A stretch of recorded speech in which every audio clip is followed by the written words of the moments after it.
Hello, World Studies. All right, we're going to take care of some video notes. Still on our unit on World War One. I think different classes ended up in different places. So if I'm going to be covering anything that you remember we already talked about in class, you can just kind of fast forward over it and kind of go from there. Actually, I'm just going to kind of click through all this because I know all of us got to see all this. So we were on our section about just all the new or improved technologies from World War One, and we'd all kind of taken a look at artillery together. We had talked about how kind of new and improved machine guns were having an impact on the war. We talked about the U-boats that the Germans especially developed, and kind of how sea war was changing during World War One. Took a look at all of that. Stop spinning, please. Thank you. There we go. We also took a look at, let's see, yeah, some new technologies. We talked about flamethrowers. And again, I think this might be about the place where some of us were in there and some of us weren't. Fire had been used in warfare for a long time, but never quite like this with the flamethrowers.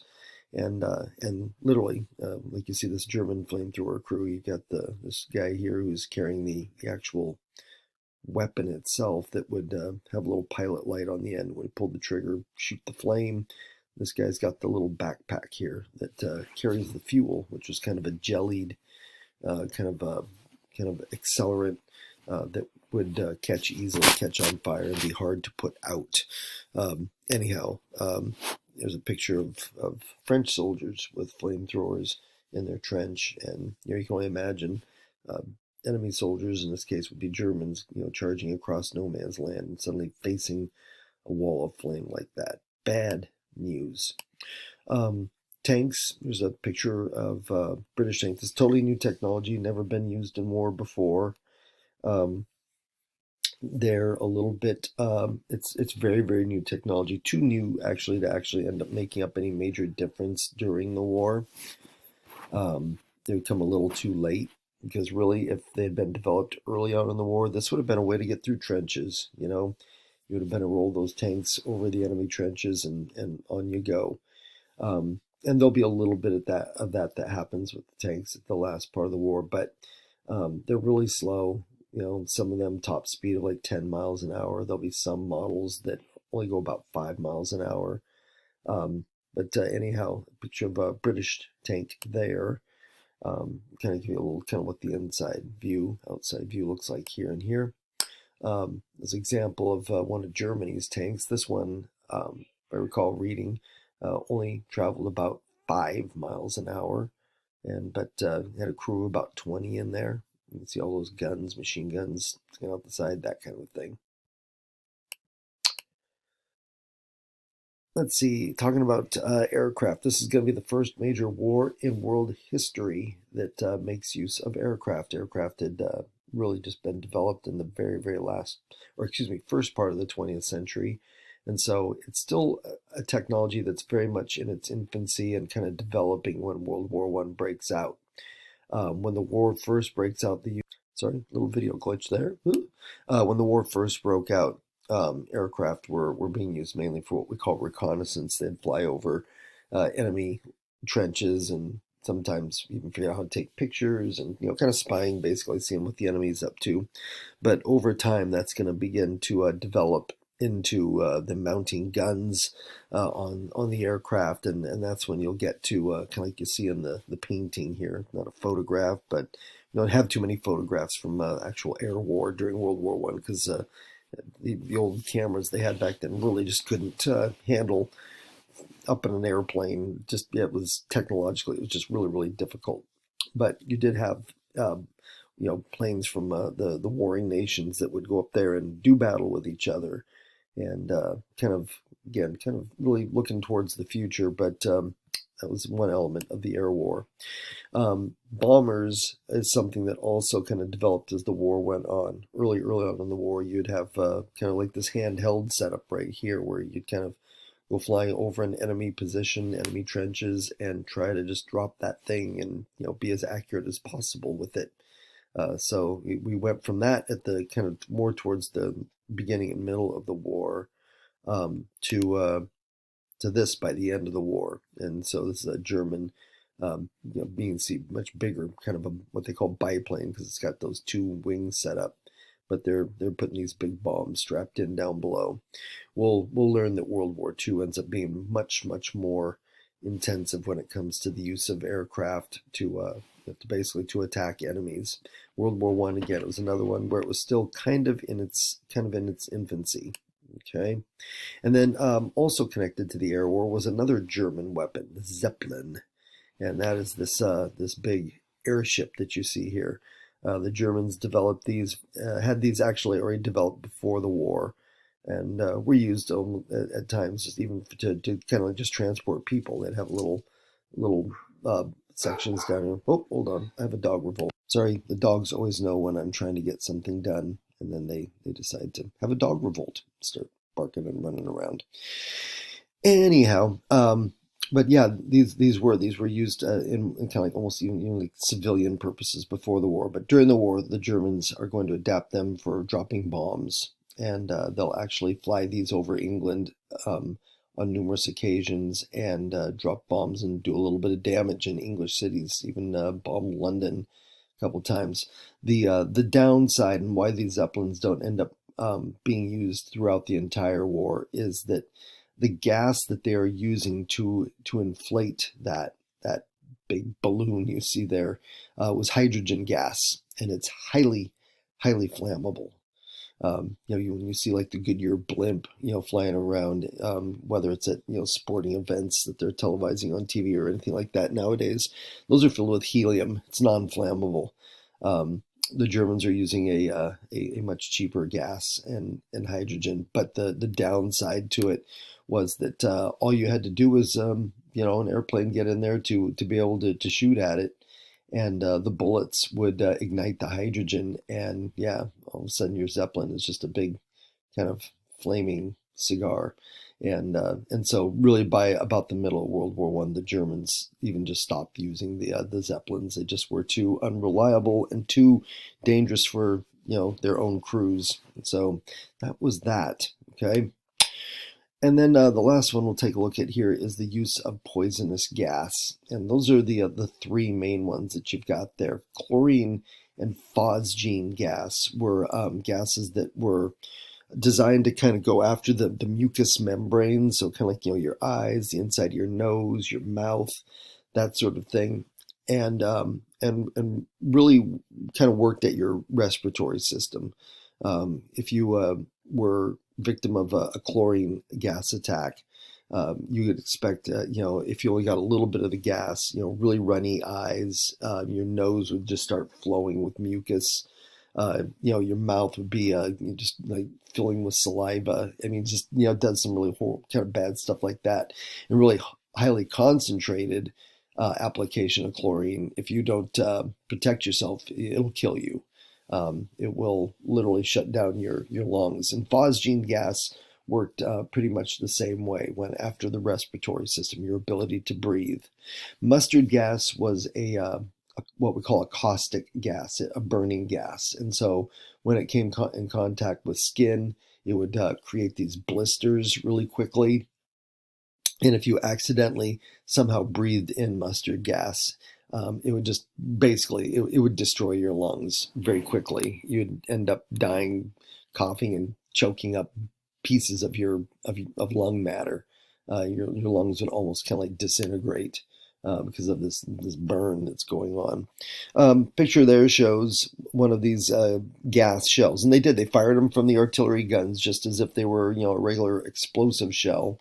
Except that they have like this little plunger kind of charging system here, and when they hit the ground, that creates this big white cloud, or in the case of mustard gas, almost kind of a yellowish cloud, and soldiers knew right away that's gas, and so they usually in the trenches they would have like alarm bells that they would start ringing, and the soldiers would know you need to get those gas masks on as quickly as possible, and And in the early part of the war, when gas was first used, and the Germans were the first to use it, they didn't have gas masks yet because this is the first war that this kind of a weapon has ever been used. And so soldiers are doing everything possibly they can think of to protect themselves. One of the first real popular ways, or at least was known to be very effective, was to soak a rag or handkerchief or something like that in your own urine, and then hold that up to your mouth and your nose. um, the uh, the ammonia in the urine would counteract some of those gases, but at the same time, you have a face full of your own pee. And so armies on all sides in the war rapidly began to develop gas masks that would help to protect. You got this very early version these British soldiers are wearing, where it just looks like they're wearing a cloth bag over their head. But you also see on this picture, you kind of see a hose that then would connect to a respirator, and that would filter out the poison and allow you to continue to breathe. Probably not the greatest air, but at least you're still able to breathe some air. All right. German soldiers during a looks like a trench attack, and they've got their gas mask. That's that little what you see right there. That's that canister that's actually doing the filtration system. This is a picture of British soldiers who are victims of a chlorine attack. You can see they have their eyes all wrapped. They've all been temporarily blinded. So they're the lucky ones. They're still standing. And so that, it wasn't a severe attack. And most of them would probably just be put into a field hospital for, a few days, and their eyes would slowly recover. If any of them had any permanent eye loss, vision loss, then that's pretty much the end of their days as a soldier. And this unfortunate guy here is a victim of a mustard gas attack. And when soldiers knew that mustard gas was coming their way, besides putting your gas mask on, soldiers also knew they needed to like tighten up buttons, button up the collar of their jacket really tight. That if the gas could get somewhere up through and around or in your clothing somehow, your skin is going to be burned. And you can see this guy. I mean, he's shirtless here, and you can see the burn line. And I don't know if this guy had been in the middle of taking a shower or changing his clothes when the attack occurred, but you can see the effects of the mustard gas. You can see where the skin is almost like cracking between his at his shoulders. Again, they wrote about this being incredibly, just horribly painful, and probably one of the worst ways you could die in World War One was being victim of a mustard gas attack. This unfortunately won't play with sound and everything the way that I would want it to. And so remind me and I'll show it to you in class. Okay, whoops, I'm going a little too fast there, aren't I? Down there at the bottom, so many of these technologies, whether we're talking about new or improved, are just so misunderstood in World War One. It's too new, whether it's the tanks, whether it's the aircraft, especially, things like gas. It's too new, and the leaders on all sides don't understand yet how to make full use of it. Unfortunately, World War II, all those technologies are going to be perfected, which is why more than double the number of people are going to die in World War II than in World War One. But because the technology is new, more often than not, what you got there for C, it's misused. It's misunderestimated and just underestimated, and that results in again even more soldiers and even civilians dying. Okay, all right. We're going to move it on here into section 7. We've everything we've been covering so far. We're still really mainly talking about a European war. So really, it's not going to be until 1917 that we can really start to consider this conflict as a true world war. And this is going to kind of take us through the steps of doing that. Okay, first of all, stepping away from the World War, is that one major power that's been involved in the war, Russia, is officially going to be knocked out of the war in October of 1917. What you'll have happen is actually like two revolutions in Russia. One in February that kicks Tsar Nicholas over there out of power. He'll be gone. and then another revolution in October, where a new government takes place led by this guy over here, uh, Vladimir Ilyich Lenin, and he leads a group called the Bolsheviks, who, if you think back to our last unit, we learned about Karl Marx and communism. Well, he wants to make Russia a communist country and put Karl Marx's kind of Marxist ideas into action. Make everyone kind of the same, kind of make everyone equal, and no real rich, powerful people, no desperately poor people. And so they launch a revolution that succeeds, and one of the first things they do after they take power is they officially make peace with Germany. The Russians give up some good chunks of territory to make peace with the Germans, but that officially takes them out of the war. They really hadn't been doing much to help the effort for the last year or so before that, but yeah, that's the end of them. Okay. We also start to see war breaking out in some of the colonies. We go back to imperialism, and some of those colonies down in Africa. There's going to be fighting. A lot of times, what it'll be is European officers who are now leading colonial soldiers. So they'll train some of the African population down there, the men down there, to become soldiers. Uniform them, equip them. And there'll be some fighting that goes in Africa. There'll be some fighting, a little bit of fighting that goes on in Asia and the Pacific. And so this gets us even a little bit more so to the idea of a world war. You'll also have a lot of the people from these colonies who will be shipped to go fight in Europe and go to Europe and help the armies up there in more of a support role. Okay, and then we get to the United States. All right. We had been kind of sitting on the sidelines since 1914.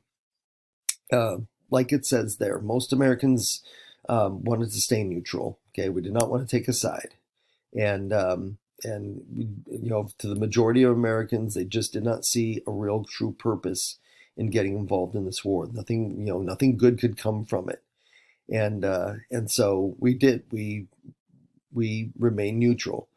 That doesn't mean that we're not involved in the war, though. There's a lot of American businesses at the beginning of World War I that are selling supplies, a lot of it military, to everyone who's fighting in the war. They're selling it to the British, they're selling it to the French, but also selling it to the Germans. So, again, we're neutral. We're not going to pick a side.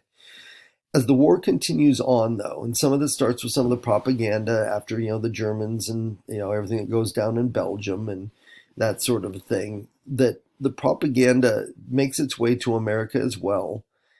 And kind of slowly, by little steps, more and more Americans begin to think negatively about the Germans, about pretty much about the Triple Alliance, and think more favorably towards the Triple Entente.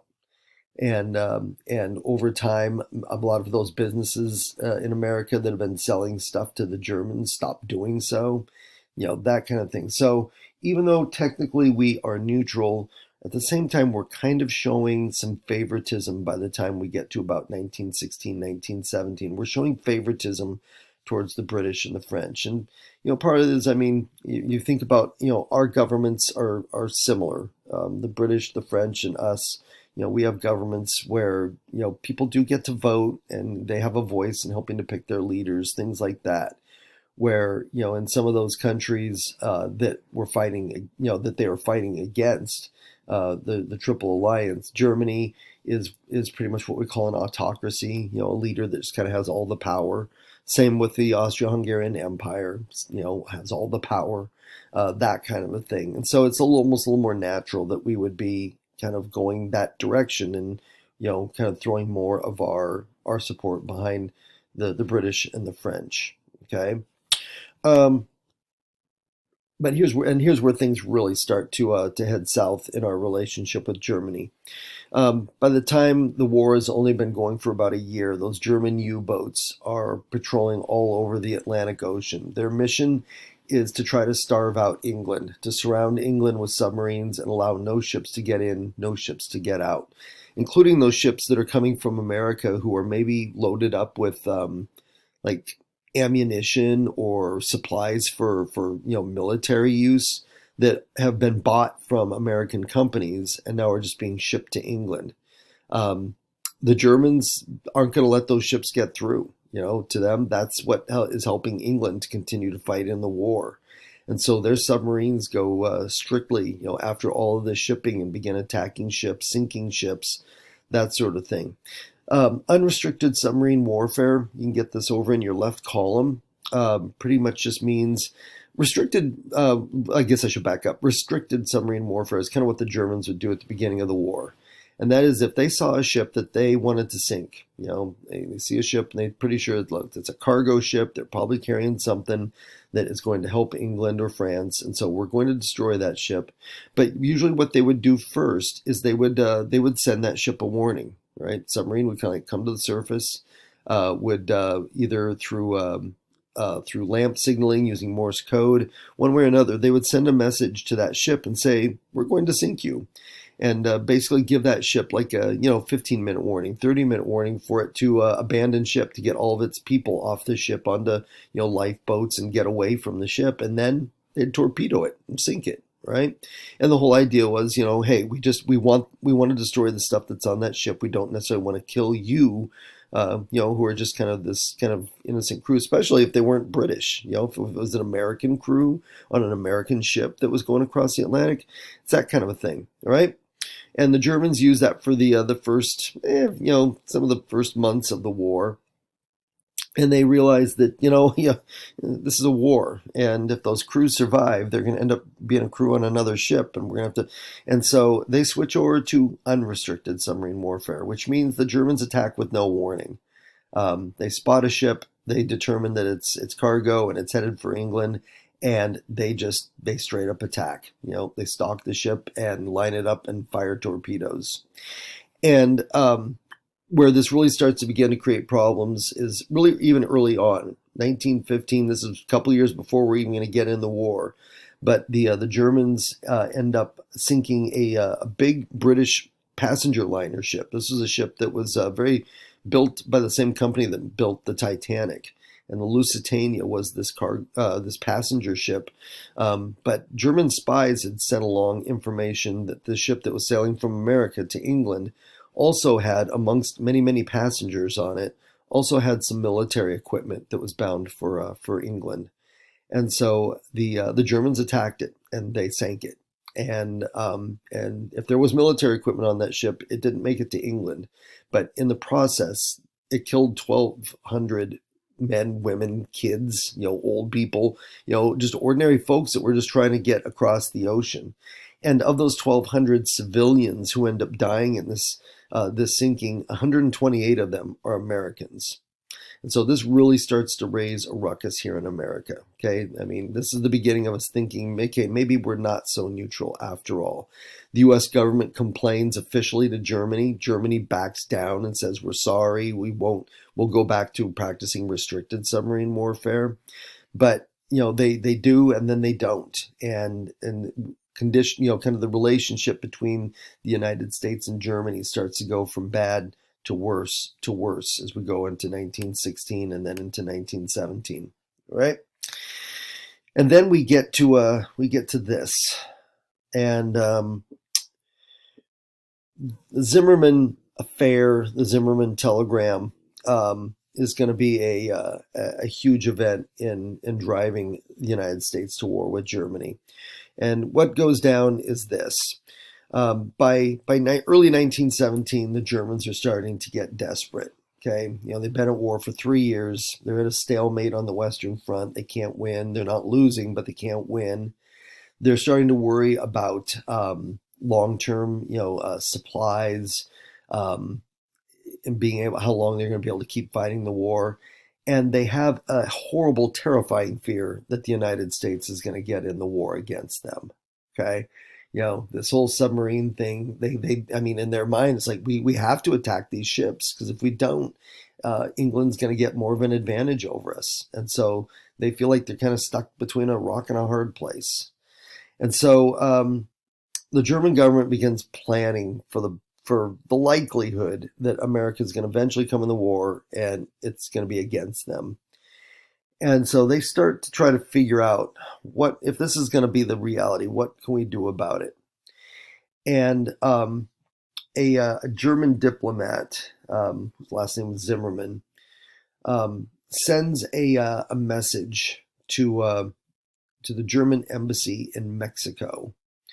This message is sent in secret code. Okay, the picture you see right here is the message, and it's all gobbledygook. There's no words here. It's just kind of this combination, well, of kind of numbers, letters, everything. It's in code, and the message is intercepted by British intelligence. Okay, basically spies, and spies who have figured out they have broken the German code, and so they're able to translate this. And what this message translates into, the British are very, very just kind of like, oh my goodness.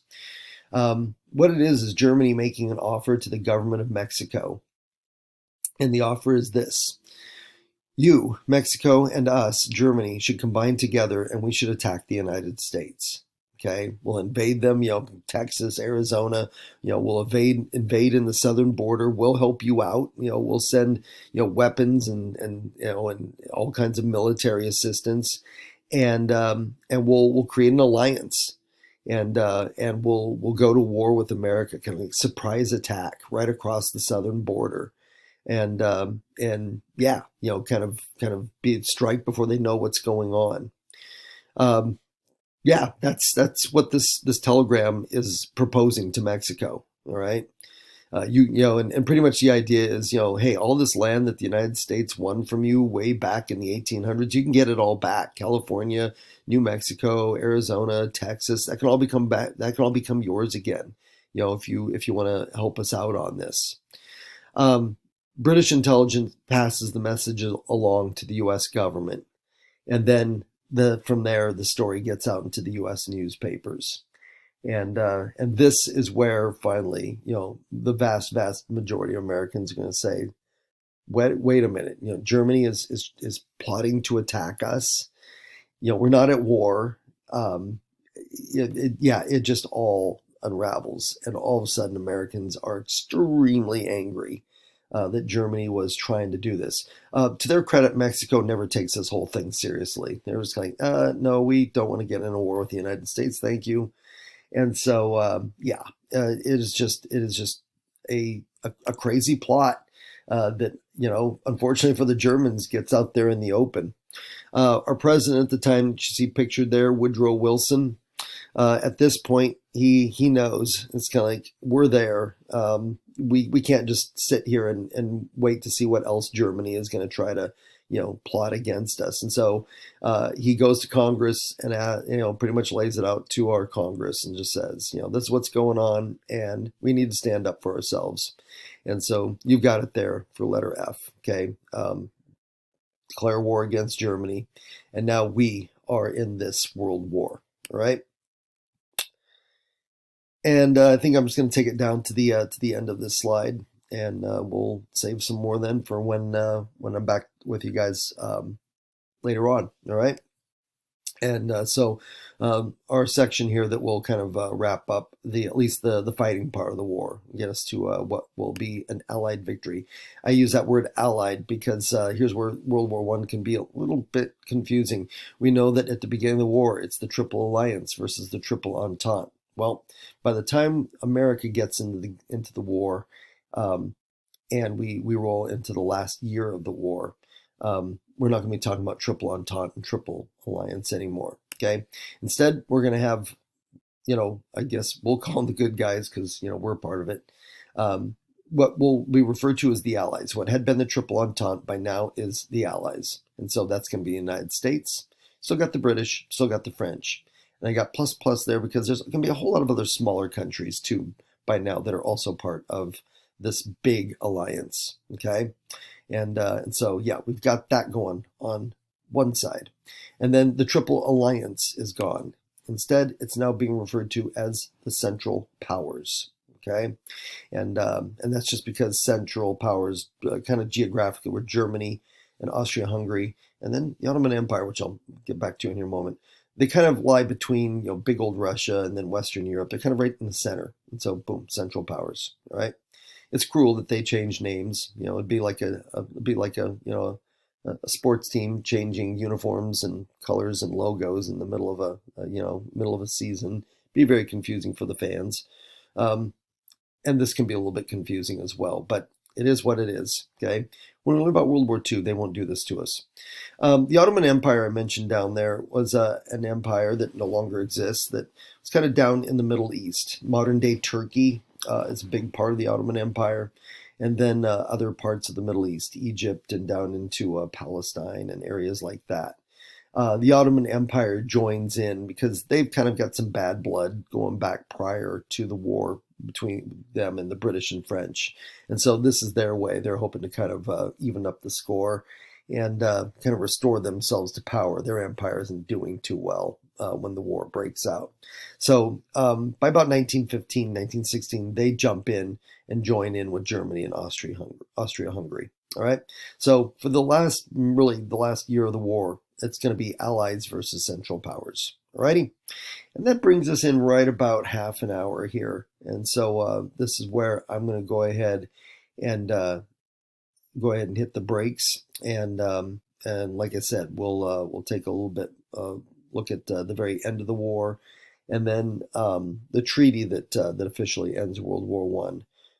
When we get back together, a treaty that is going to pretty much make it almost all but guaranteed that there's going to be a World War II. But that'll all be stories for another day. All right. You make sure you've got this. Hopefully I gave you plenty of extra information so that you've got some stuff in your left column. All righty. And yeah, you can flip over from this to getting some stuff done, whether you're working on a propaganda poster or working on some trench warfare assignment. Okay. All right. I'll see you in class later, y'all. Bye.